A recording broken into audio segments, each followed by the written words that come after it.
Hey guys, Poro here with another video. This time we are looking at the LTA North. These guys completed their roster changes probably like a week ago. This video is going to be a little bit shorter than the other ones hopefully because this region only has 8 teams, unlike the LEC and the LCK who have 10 teams. Let's just get right into it. In 8th, I have Lion Gaming. Now, I wasn't actually so sure about this placement for a while. Initially, I had Lion as my 7th place team, and I didn't change it to 8th until very recently. Lion Gaming is the result of a merge between 6K and R7, two of the stronger LLA teams. Although in my opinion, the best of the LLA talent went to the LTA South. This team only has 2 of the LLA players, those being Audi and Lions, who were both on the R7 team. Although Audi is arguably the historically best jungler to come out of the LLA, I do sadly don't think that either of these two LLA representatives will be very strong. Realistically speaking, the 2 years that R7 qualified for an international, Audi, Lions, and their ADC Seo were not the carries. The first iteration of the roster had Bong and Miru as the solo laners, both of which are very mechanically talented, high-octane type of players. The second iteration had Summit and Kane, who are fairly similar in the sense that they are just better players than the majority of the players in that region. So in both cases, I would say that R7 were carried by their solo laners for the most part. Looking at the rest of their roster, it doesn't seem too bad. You have Saint coming in from the DK Challengers team, and then Henna coming in from FearX. FearX also wasn't a half bad team in the LCK. However, I do tend to hold the position that FearX team was carried by Closer, and that the rest of the players are more so the type of players to either be filling out a bottom 2 LCK team or an LCK Challengers team. Saint did look pretty solid on DK Challengers, but that entire team from top to bottom was pretty solid, so we'll have to see how all of the players look now that pretty much every single member of that team have been dispersed into different teams in different major regions. And then of course you have Licorice, and I know a lot of people were excited to hear that Licorice got a spot on a team. I know a lot of people were disappointed when he couldn't find a team last year, especially after his MSI performance. There was a game specifically that Golden Guardians played against BLG where they won, and the entire game was a disaster. Bot was getting dove, BLG was super ahead, and then Licorice pretty much solo carried the game. Against a team with players like Bin, Shun, and Elk, Licorice was the best player. So for that reason, a lot of people have been pretty high on Licorice as of late. However, I am a little bit hesitant to put all of my faith in Licorice, as I still remember the splits that he had in the LCS where he was arguably the worst player in the entire LCS. He did have a huge turnaround for that MSI and then the split after that, but overall I think these pieces have a little bit too many question marks around them. In 7th, I've got Disguised. This was my original 8th place team with Castle, XU, Abadage, Scary Jerry, and Huhi. My original 8th place placement mostly came down to some personal feelings, I would say. I know that Huhi has found success in the LCS historically, but I've never been that high on him as a support. I also was not very impressed with XU the last time that he was in the LCS, and I will admit that I was a little bit upset at first to hear that Tenacity was not going to be continuing with the roster. I was also not very impressed by the Academy showings by Scary Jerry and XU. At the end of the year, they played in this tournament that's essentially the equivalent of like an Academy Super Tournament. Both XU's team, Starforge, and Scary Jerry's team, Dragonsteel, entered into the tournament. Dragonsteel didn't even make it out of the group stage, and Starforge eventually lost to what is essentially the equivalent of the Pain Gaming Academy team. That being said, the team does have some bright spots. As much as I don't personally enjoy watching Huhi play, he has found a lot of success in the LCS in the past. Abadage has been a pretty solid piece for every single major region team that he's been on for the past 4 or 5 years. And I think Castle had a pretty solid showing last season. So when I put all of that together, I decided that this team was in fact not last place for me, but I still think they have some pieces that fall a little bit short. In 6th place, I've got Dignitas. The big story about this roster is that they managed to sign Surdy, who has been, for the last couple of years, an NA solo queue superstar and one of the top level NA Academy talents. A lot of people have been saying that Surdy needs a team for the last multiple splits now, and after watching some of his gameplay, I am quite excited to see how he'll do. He's a very high resource carry type of player. He thrives off of his mechanics. And honestly, that's the type of player that the Western regions need if they want to have any shot at contesting the East in international tournaments. The rest of the team is a little bit hit or miss for me. For a while, there were a couple of jungle options that were on the table. They ended up going with Shaden. I don't think anybody necessarily expected Shaden to come in,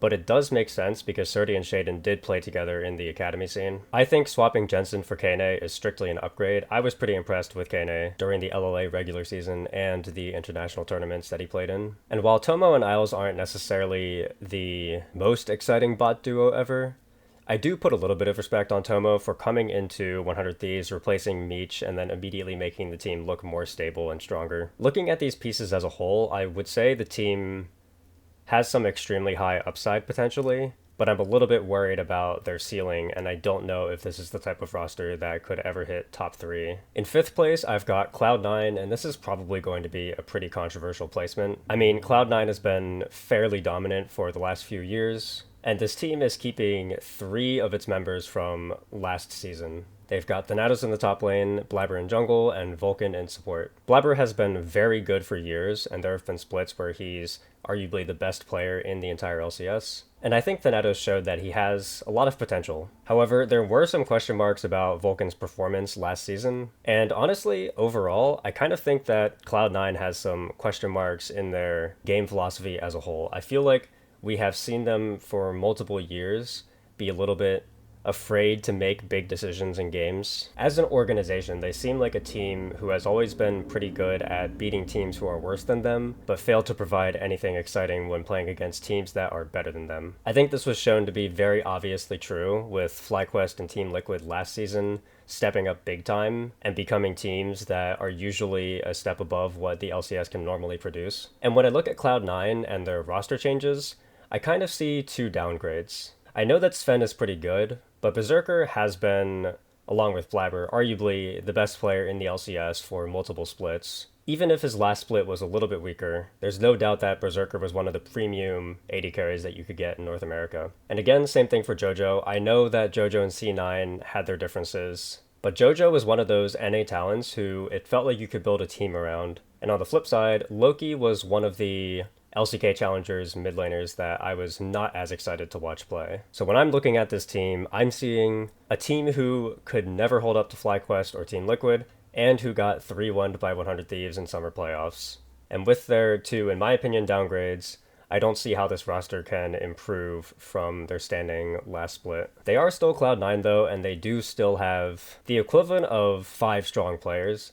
So there is a chance they'll be able to figure it out and pull together a top 3 performance or maybe even a win. In 4th place, I've got the 100 Thieves roster who managed to finish 3rd in summer last year, and they kept the core of their roster with one change, and that was replacing Beach/Tomo with FBI.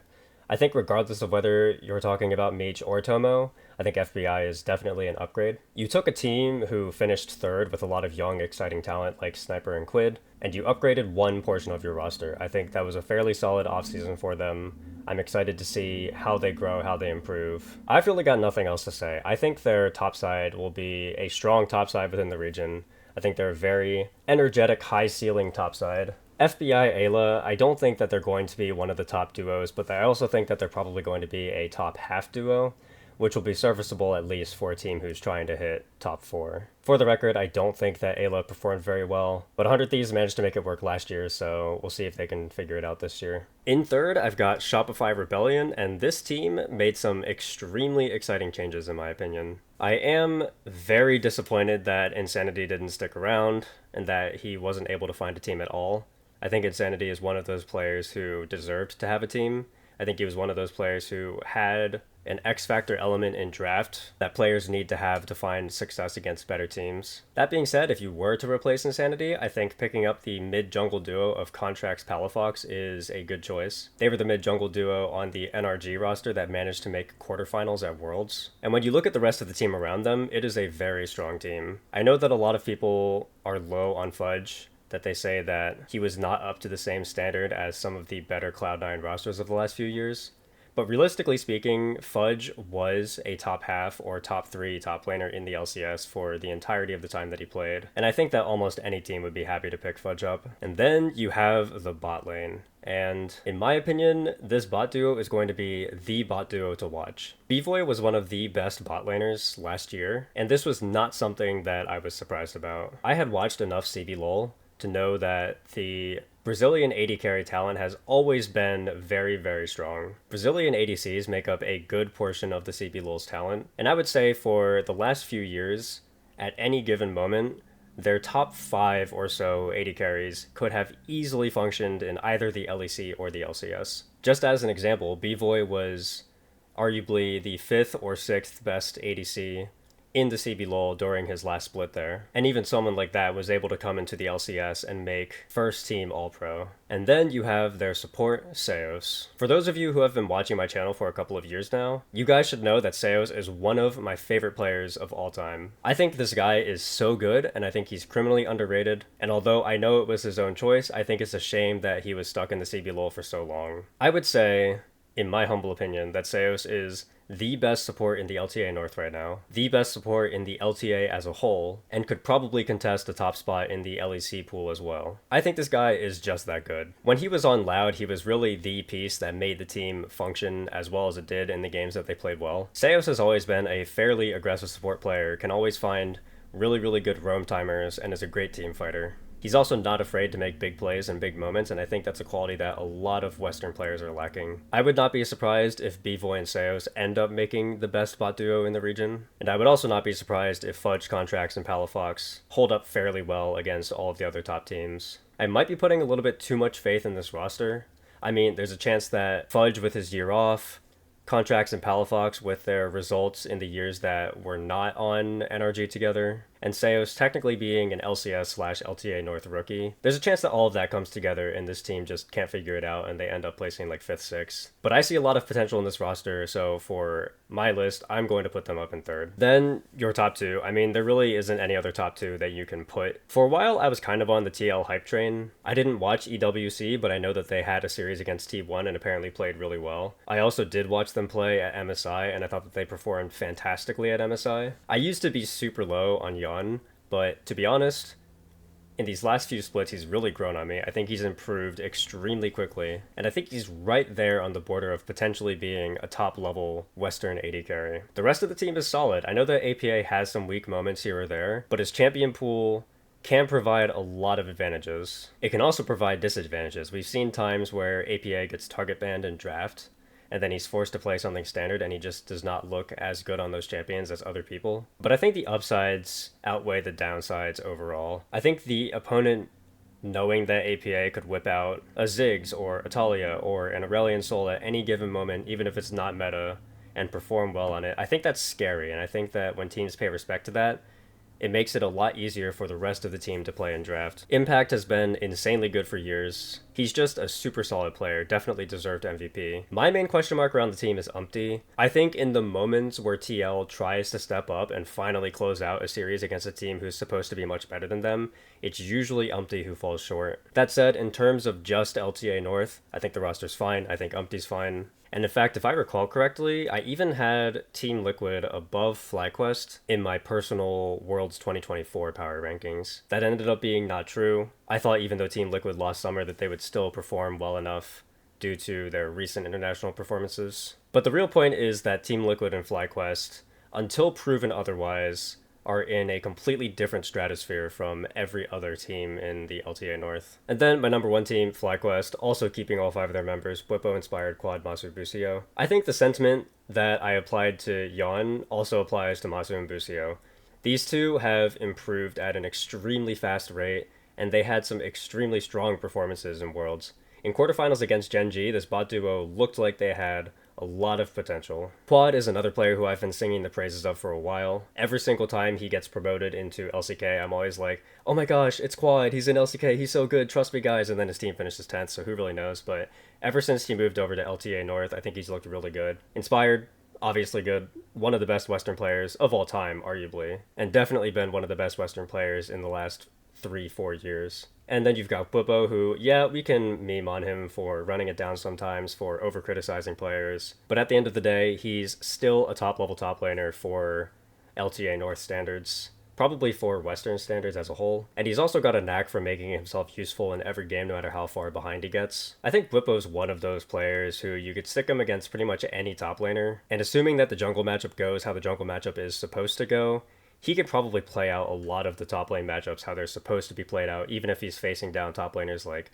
Bin or Zeus. This team as a whole is also just a great team fighting team, and a lot of their players have spicy picks that they can bring out at any given moment. This team can play Seraphine triple flex, Inspired has a champion Ocean, Quad can pull out a Cassiopeia whenever, Bwipo can pull out pretty much any counterpick known to man. I think this team is a big threat, and the fact that they were able to figure it out, beat Team Liquid in summer, and get to quarterfinals in Worlds, and have an impressive showing against Genji, I think all of that merits them being first place on my power rankings list. Like I said, this video is a little bit shorter since there are only 8 teams, and because a lot of these teams did not make too many roster changes. If you really think about it, Cloud9, 100 Thieves, FlyQuest, and Team Liquid all stuck with their roster cores. Most of the roster shuffling was done between the lower ranked teams. I would say Lion, Disguised, and Dignitas, you could probably shuffle them around in any order. Then after that, I would have the Shopify, Cloud9, 100 Thieves bulk. I think you could also put those in any order. And then you've got FlyQuest, Team Liquid at the top. Next, I will probably be doing LTA South. LTA South is completely finished, so I'll be able to go over those rosters.